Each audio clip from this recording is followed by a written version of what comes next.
You're watching Just the News. I'm Amita Balachandra. On to some updates on the COP26 summit that's taking place at Glasgow. Prime Minister Narendra Modi will present the formal position on India's climate action at the COP26 summit. Prime Minister Modi is also scheduled to deliver a national statement alongside other world leaders. Now, in the meantime, British Prime Minister Boris Johnson opened the Global Climate Summit, saying that the world is trapped to a doomsday device.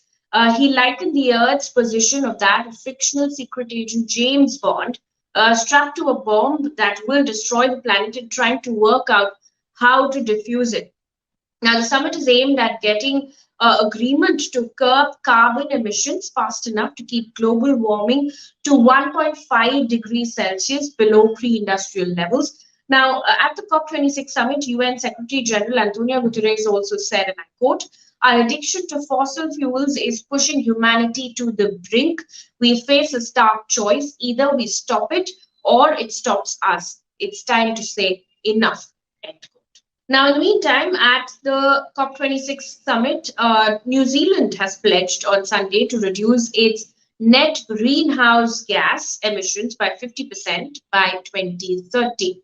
New Zealand's previous target was to bring emissions to 30% below 2005 levels by 2030. Now, New Zealand Prime Minister said, and I quote, while we are a small contributor to global emissions, as a country surrounded by oceans and an economy reliant on our land, we are not immune to the impact of climate change. So it's critical we pull our weight, end quote. Now, G20 leaders in a meeting in Rome on Sunday also committed to the key goal of limiting global warming to 1.5 degrees Celsius and pledged action on the use of coal. Now, the pledges by the group of 20 major countries who emit nearly 80% of carbon emissions are really crucial amid the UN climate talks taking place in Glasgow, especially over the next couple of weeks. According to AFP, in a statement, G20 leaders reaffirmed their support for the Paris Agreement goals of keeping the global average temperature increase well below 2 degrees and to pursue efforts to limit it to 1.5 degrees above pre-industrial levels. In other news now, Bharatiya Kisan Union leader Rakesh Tikayat has warned the centre that they have time till the 26th of November, after which they will intensify their protest. Remember, farmers have been protesting for the last 1 year now. November 26th, in fact, will mark the completion of 1 year for the farmers' protest across Delhi borders. In a tweet, Rakesh Tikayat said, and I quote, the central government has time till November 26th. After that, from November 27th, farmers will reach the border at the movement sites around Delhi by tractors from villages and strengthen the tents at the movement site with solid fortifications, end quote. Now, farmer leaders and the centre have had several rounds of talks, but none of them have seen a breakthrough. On to news coming in from Uttar Pradesh. Now, this is a PTI report which has said that Samajwadi Party President Akhilesh Yadav has said that he won't be contesting the 2022 Uttar Pradesh Assembly polls. Now, in an interview with PTI, Akhilesh Yadav said, and I quote, our alliance with RLD is final, seat sharing is to be finalized, end quote. Akhilesh Yadav is a member of parliament from the Azamgarh seat and was pegged as his party's chief minister Faye. In fact, while the SP president himself may not contest from an assembly seat, his party will be fighting the high-stakes election due early next year. Meanwhile, India's first manned ocean mission, Samudrayan, was launched in Chennai on Friday by Union Minister of State Dr. Jitendra Singh. At the launch event, he said, and I quote, with the launch of this unique ocean mission, India joins the elite club of nations such as the USA, Russia, Japan, France, and China to have such underwater vehicles for carrying out subsea activities, end quote. Now, Sagar Nidhi is a premier research vessel of the National Institute of Ocean Technology. The vessel will survey and explore resources, oceanography, and would also feature radar and seismic components.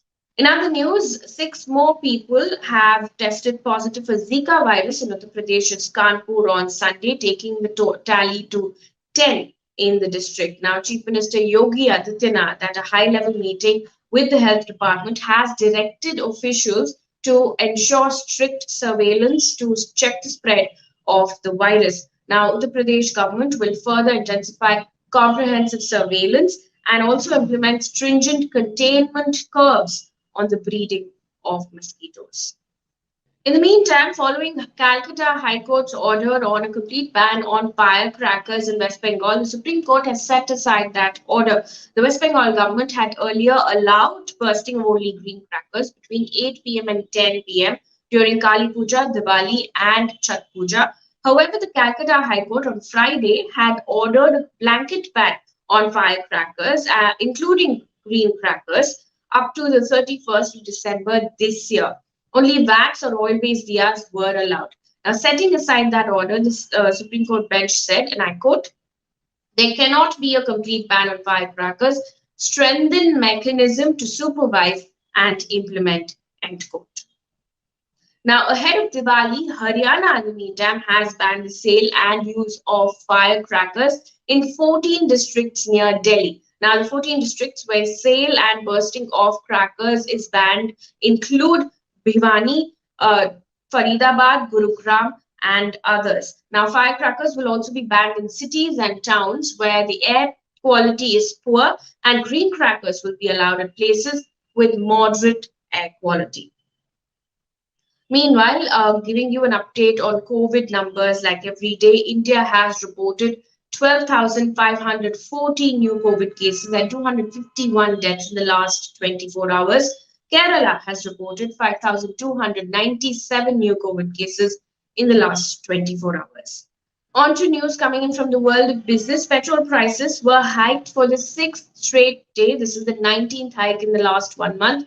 The prices were hiked by 35 paise per litre. As of November 1st, in Mumbai, petrol has now crossed the 115 rupee mark at 115.50 rupees per litre. Diesel now costs 106.62 rupees per litre. In Delhi, petrol now costs 109.34 rupees per litre and diesel costs 98.07 rupees per litre. Amid this, Madhya Pradesh Minister Mahendra Singh Sisodia has said that people should be practical and accept a little inflation with their income also rising. At a press conference, the minister made the statement. He said, and I quote, "The government cannot give everything for free. This is where the government gets its revenue from.